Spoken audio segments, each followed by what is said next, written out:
I've been meaning to do this one for a while. I always get asked about who I'm going to put in my Hall of Fame next. And I'm going to put this guy in even though he's probably not going to be an overly popular choice.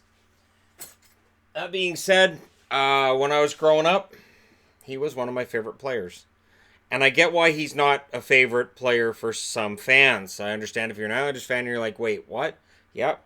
Montreal fans, understood. I hear you. That being said, again, Dale Hunter, he kind of did everything. And he had a very long career considering the punishment he put himself through. And he's still in the hockey world and he's still making a difference. He's still getting fined on occasion for things he says about officials. Or things he says to officials, or whatever way you look at it. But Dale Hunter, never a guy for shying away from any kind of controversy. Now, he's drafted at 41 overall by the Quebec Nordiques in the stacked 1979 draft. Absolutely stacked draft. So many Hall of Famers in it. Now, Dale's not going to be a Hall of Famer in the real Hall of Fame. Even though when we get into it, his numbers justify him being there. But there are some incidents that will keep him out. 80-81, he comes into the league. 80 games played. 19 goals, 44 assists, 63 points. And you have to include his penalty minutes, 226. Dale Hunter, you have to include his penalty minutes because that's a big part of his game. So here was a guy who could score, he could skate, and he could fight. And he was one of the toughest guys in the league. 81-82, 80 games played, 22 goals, 50 assists, 72 points, 272 penalty minutes. And he was very quickly becoming hated with Montreal. Not only that, but Quebec put together a team that could fight with anybody. I think the idea was, all right, well, we're coming out of the WHA. We've got the Stastnys. We've got to have sandpaper around that. And, man, did they ever. So while Peter Stastny and Anton Stastny and later on Marion were putting up pretty decent point totals, really, while Hunter was putting up the point totals as well, his job was to be the leader on off the ice, and physically, he was the leader. 82-83, plays 80 games, 17 goals, 46 assists, 63 points, 206 penalty minutes. So while I've talked about, and I inducted Tiger Williams, and I talked about Williams in his 30-goal season, and the 300 penalty minutes he had on top of that, and just, it's incredible to think about it from that, in that way. Hunter was every year putting up really good point totals while sitting in the penalty box a ton. 83-84, 77 games played, 24 goals, 55 assists, 79 points, 232 penalty minutes. But what happens that season is in the playoffs. The Good Friday Massacre. And this was a game that was played where there's a bench clearing brawl. So everybody's involved. This is before the NHL said we need to stop with the bench clearing brawls. This, though, helped them get there. It was a part of the game that was embarrassing. It happened. Sometimes the brawls would feel like they went on for 20 minutes. So then you've got play-by-play guys who are announcing who's fighting who, and like for 20 minutes. It was ridiculous. And now we've got a world where fights start, and depending on which network you're watching, they might pan away from the fight or go to commercial. What a difference. But yeah, it went on forever. And here's the problem. So Bruce Hood's the referee. End of the second period. This huge brawl breaks out, and all these guys are suspended out of the game. At least they're thrown out of the rest of the game. By today's standards, a lot of them would have got suspended. But he ejects 11 players. There are 11 players that are thrown out of the game. There's penalties galore. He just doesn't tell the coaches or the players. Let that sink in for a second. He didn't tell the players and the coaches who was out of the game. So what happens next up? They come out on the ice to warm up for the third period. Now, Larry Robinson, Guy Carbonneau, and other players who were on the ice at the time said, well, a bunch of guys know they're out of the game, so they figure, what the hell, I might as well try to take some guys with me. So Louis Slieger, who was seen as the guy that was the worst of the worst by Montreal at that point, he gets absolutely pummeled. The brawl is on again. And Bruce Hood now is left trying to get guys off the ice that were supposed to be out of the game already anyways. So Bruce Hood takes a lot of heat after the Good Friday Massacre. But Dale Hunter, he got his licks in. He was part of it. And Quebec lost that series, but you have to wonder if it took something out of Montreal when they lost the next round. It was a brutal, brutal feud between Quebec and Montreal. And sometimes Dale Hunter would be the deciding factor on the good side of things for Quebec, but sometimes not. And that's why I'm wearing a Nordiques jersey, because this for me, this is where I'm really getting into hockey, and I'm really enjoying the Quebec Nordiques. Because again, if people know my history, you know, there's my dad all mad about the Quebec Nordiques. I'm like, I think I like these Nordiques. These guys are this is a good team. This is kind of fun. I enjoy watching this. 84-85. They play 80. He plays 80 games, 20 goals, 52 assists for 72 points. And he has 209 penalty minutes that year. So he's a heart and soul guy. You know, multiple 20-goal seasons, lots of points. I understand this is the 80s, so people are going to say, cut him in half.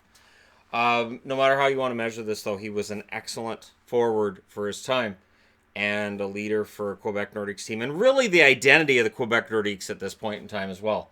Stastny was a great player. I don't remember him having a huge personality. He didn't need it. Hunter was right there. 85-86, 80 games played, 28 goals, 47 assists, 70 points, 265 penalty minutes. One of the toughest players in the league, bar none. 86-87, he only plays 46 games due to injury. 10 goals, 29 assists, 39 points, 135 penalty minutes. He gets traded. He gets traded to the Washington Capitals with Clint Malarchuk. Now, as a fan of the Nordiques, I'm gutted. Malarchuk, one of my favorite goalies, likely to end up in my Hall of Fame at some point as well. Hunter, one of my all-time favorite players, headed to the Capitals. For two players who went back and they were, the players going back, I knew Hayworth, Alan Hayworth, Gaetan Duchesne, and so that would be considered kind of a downgrade, right? Now, Gaetan Duchesne would emerge as a guy that I liked as a pretty solid defensive forward. But there was a first-round draft pick. That became Joe Sakic. So while Colorado will learn to love Sakic and Quebec will learn to love Sakic, it starts with the Washington Capitals trading that pick. Now, it also leads to the Quebec Nordiques kind of falling down the standings from there going forward. And whether it's directly because of that trade or whatever it is that causes it, Hunter ends up in Washington, and Capitals fans are happy about that. He will go on to become a captain for the Washington Capitals, again because of his character. He is very well respected off the ice. He is a leader off the ice. He is called a gentleman by all of his teammates. He plays for his teammates. He self-sacrifices quite a bit. 87-88, Capitals fans find that out. He plays 79 games, 22 goals, 37 assists, 59 points, 238 penalty minutes. Wow. 88-89, 80 games played, 20 goals, 37 assists, 57 points, 219 penalty minutes. He just keeps rattling it off. 89-90, 80 games played, 23 goals, 39 assists, 62 points, 233 penalty minutes. It's like clockwork with him. You can count on about 20 goals, about 60 points, and over 200 penalty minutes. He does a little bit of everything out there. 90-91, 76 games played, 16 goals, 30 assists, 46 points, 234 penalty minutes. Just very, very reliable player. 80 games played in 91-92, 28 goals, 50 assists, 78 points, 205 penalty minutes. And he is a beloved figure. And he's a Don Cherry favorite. And he's still a Don Cherry favorite. Always was a Don Cherry favorite. Now, 92-93, he plays 84 games. There were 84 games that season. 20 goals, 59 assists, 79 points, 198 penalty minutes. But this is where he loses any hope of being in the Hall of Fame.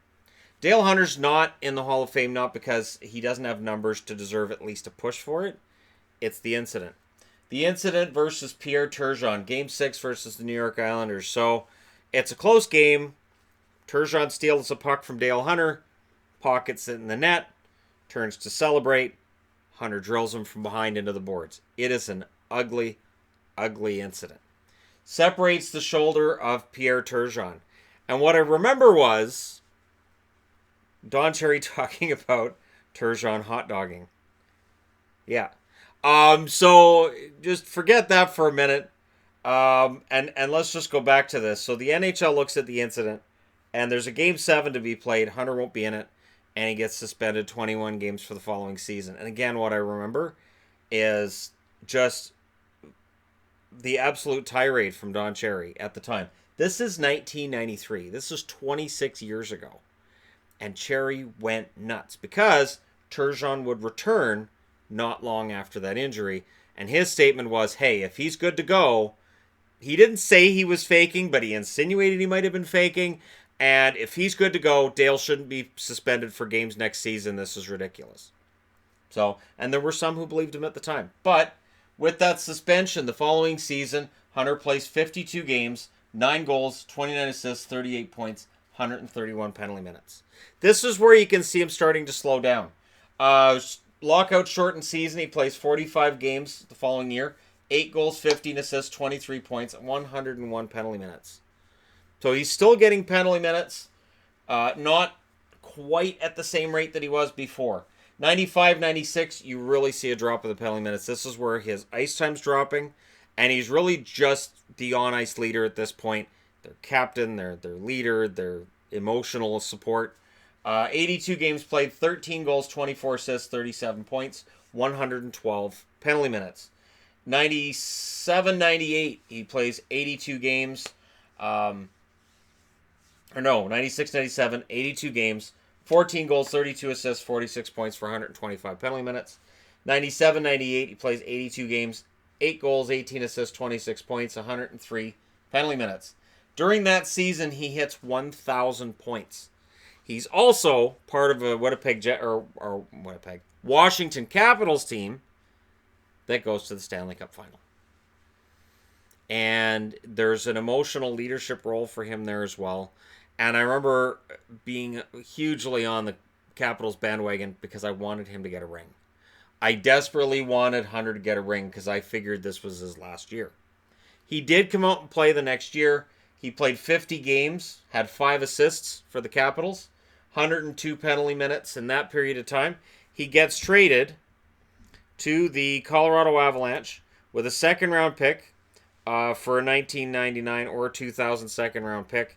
And neither of those picks ended up becoming NHL-level players. Plays 12 games, 2 goals, 4 assists, 6 points for Colorado, 17 penalty minutes. Worthy of note, at points while playing with the Colorado Avalanche, he played on the same line as Claude Lemieux and Theron Fleury. That line would have driven absolutely anybody out of their minds. It's a bold strategy for the Colorado Avalanche. Doesn't end up paying off. They don't end up winning a Stanley Cup with Dale Hunter, but he at least was traded by the Capitals to get a shot at it against, for a Colorado team that had won a cup not that long earlier. Now, worthy of note, and this isn't NHL level, but he and his brother, Mark Hunter, have helped turn the London Knights around over the last 20 years and make them an elite franchise in the Ontario Hockey League. And Dale Hunter's willing to speak up after they lose a game or something happens. If he doesn't like what he sees from a referee, he'll say it. And if he's going to get suspended by the league, he doesn't care. He'll still say it. So he is still doing what he has to do to defend, the team that he is in charge of, that I am sure that he feels they are his teammates, or his kids, as it were. Now Dale Hunter, 1,407 games played, which is insane. For how physical he was, for how much he fought, 1,400 games is crazy. 323 goals, 697 assists, 1,020 points, 3,563 penalty minutes. Nobody will ever get close to that again. He is number 2 all-time behind Tiger Williams, though he did play 400 plus more games than Tiger Williams. In the playoffs, he played 186 games, which I believe is still a record for games played by a player in the playoffs without a Stanley Cup ring. 42 goals, 76 assists, 118 points in the playoffs, 727 minutes and penalties in the playoffs. In the playoffs where fighting stops, not if you're Dale Hunter, it doesn't. He was one of the toughest in the league, one of the most popular in his locker room, and he was a captain. He was a captain, he was a leader.